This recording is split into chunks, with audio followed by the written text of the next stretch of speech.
സ്റ്റെഫിനിലേക്ക് നമുക്ക് പോകാമെന്ന് തോന്നുന്നു. സ്റ്റെഫിൻ നേരത്തെ BJP ക്യാമ്പിനൊപ്പം BJP സ്ഥാനാർത്ഥിക്കൊപ്പം ഒക്കെ ആയിരുന്നു. സ്റ്റെഫിൻ ഇപ്പോൾ പാലക്കാട്ട് നേരത്തെ അക്ഷയ അഭിലാഷ് സംസാരിച്ചപ്പോൾ ആവേശപൂർവ്വം വാശിയോടുകൂടി ആര് ജയിക്കുമെന്ന് വാദപ്രതിവാദങ്ങളൊക്കെ ആയിരുന്നു. പക്ഷേ ആ പറഞ്ഞ ആളുകളെല്ലാം കേരളത്തിന്റെ മറ്റ് സ്ഥലങ്ങളിലുള്ള ആളുകളായി പോയി എന്നതാണ് ഏറ്റവും വലിയ കൗതുകം.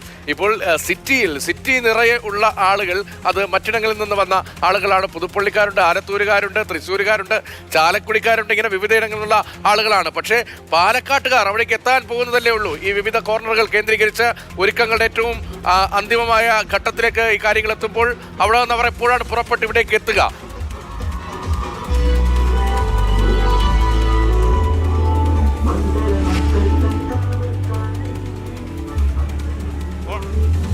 സ്റ്റെഫിൻ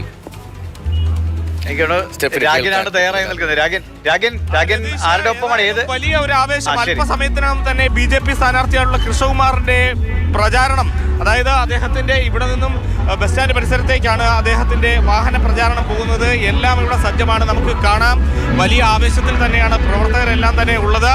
ഇപ്പോൾ ഇവിടെ പോലീസ് എത്തിയിട്ടുണ്ട്, ഗതാഗതമൊക്കെ നിയന്ത്രിക്കുന്നതിന് വേണ്ടി എത്തിയിട്ടുണ്ട്. ഏതായാലും ഈ മേലാമൂർ ജംഗ്ഷനിൽ നോക്കിക്കഴിഞ്ഞാൽ ഇപ്പോൾ BJP പ്രവർത്തകരെ തട്ടി നടക്കാൻ വയ്യാത്ത ഒരവസ്ഥ. അത്രയധികം ആവേശത്തിൽ ഒരുപാട് പ്രവർത്തകർ ഇങ്ങോട്ടേക്ക് ഒഴുകിയെത്തുന്ന കാഴ്ചയാണ് കാണുന്നത്.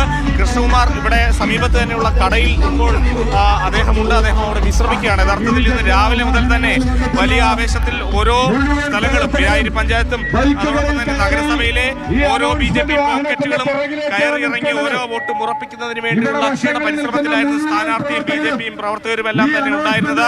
ഇപ്പോൾ ഏതായാലും അല്പസമയത്തിനകം തന്നെ ഇവിടുന്ന് കൊട്ടിക്കലാശത്തിന് വേണ്ടി സ്ഥാനാർത്ഥി ഈ വാഹനത്തിൽ കയറും.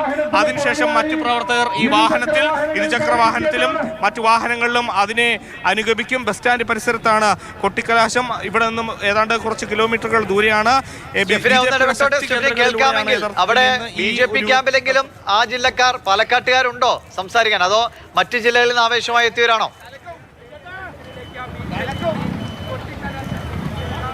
നമുക്ക് ദിവിഷ് മനസ്സിലാക്കാൻ കഴിയുന്നത് ഇവരെയൊക്കെ കണ്ടിട്ട് ഇവിടുത്തുകാരൊക്കെ തന്നെയാണ്. പാലക്കാടിന്റെ ഇങ്ങനെയുണ്ട് ആവേശം. അടിപൊളി അടിപൊളി സൂപ്പർ, അടിച്ചു പൊളിക്കും. സുമാറേട്ടൻ തന്നെയാണോ? നിങ്ങൾ കാണുന്ന ഒരു ഏറ്റവും പ്രധാനപ്പെട്ട ഒരു പോയിന്റ് എന്താണ്? നമ്മുടെ നാട്ടുകാരനാണ്. മുനിസിപ്പാലിറ്റിയിൽ 3 തവണ കൗൺസിലറായിരുന്നു. ഇതിൽ കൂടുതൽ എന്ത് വേണം മൂപ്പരിന്റെ പറയാൻ? 100% ഉറപ്പാണ്. അപ്പോൾ അങ്ങനെ ഏതായാലും പ്രവർത്തകരൊക്കെ തന്നെ വലിയ ഒരു ആത്മവിശ്വാസത്തിലാണ് പ്രവർത്തകരെല്ലാം തന്നെ ഉള്ളത്.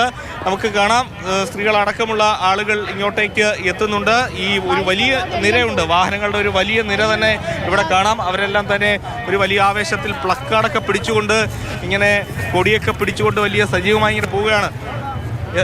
എങ്ങനെയുണ്ട്? അടിപൊളിയല്ലേ? അടിപൊളി. പാലക്കാട് ഇത്തവണ എടുത്തിരിക്കും BJP. തൃശ്ശൂർ എടുത്ത പോലെ എടുക്കുവോ? ഉറപ്പല്ലേ? പാലക്കാട് എടുത്തു കഴിഞ്ഞു, 100% ഉറപ്പ്. ഇത് തന്നെയാണ് UDFും അവരൊക്കെ പറയുന്നത്. അത് പറഞ്ഞുകൊണ്ടിരിക്കാനേ പറ്റൂ. UDFിന്റെ LDFും ഈ കാലുവാരികളല്ലേ, നടക്കൂല. ടെലസ്കോപ്പൊക്കെ നെഞ്ചത്ത് വെച്ചിട്ട് ഇങ്ങനെ കിടക്കേണ്ട. പാലക്കാടിന്റെ ഹൃദയത്തിന്റെ താളം അറിയുന്ന പറയുന്നത്. ഇടിപ്പ് നിൽക്കും, ടെലസ്കോപ്പ് ഒന്ന് കരുതിക്കോളാൻ പറയും. അത്രയധികം വലിയ ആവേശം നമുക്ക് ആ വാക്കുകളിലുണ്ട്. അവരുടെ ഒരു ആത്മവിശ്വാസവും ആവേശവും ഒക്കെ പ്രവർത്തകരുടെയും നേതാക്കളുടെയും ഒക്കെ വാക്കുകളിൽ ഉണ്ട്. ഏതായാലും അല്പസമയത്തിനകം തന്നെ ഇവിടെ നിന്നും വാഹന പ്രചാരണം ഇപ്പോൾ തുടങ്ങും. സ്ഥാനാർത്ഥി ആ വാഹനത്തിലേക്ക്, തുറന്ന വാഹനത്തിലേക്ക് ഏതാണ്ട് അല്പസമയത്തിനകം തന്നെ കയറും. ഏതാണ്ട് പ്രവർത്തകരെ കൊണ്ട് ഏതായാലും ഈ മേലാമൂർ ജംഗ്ഷൻ മുഴുവൻ നിറഞ്ഞു കഴിഞ്ഞു. രതീഷ്.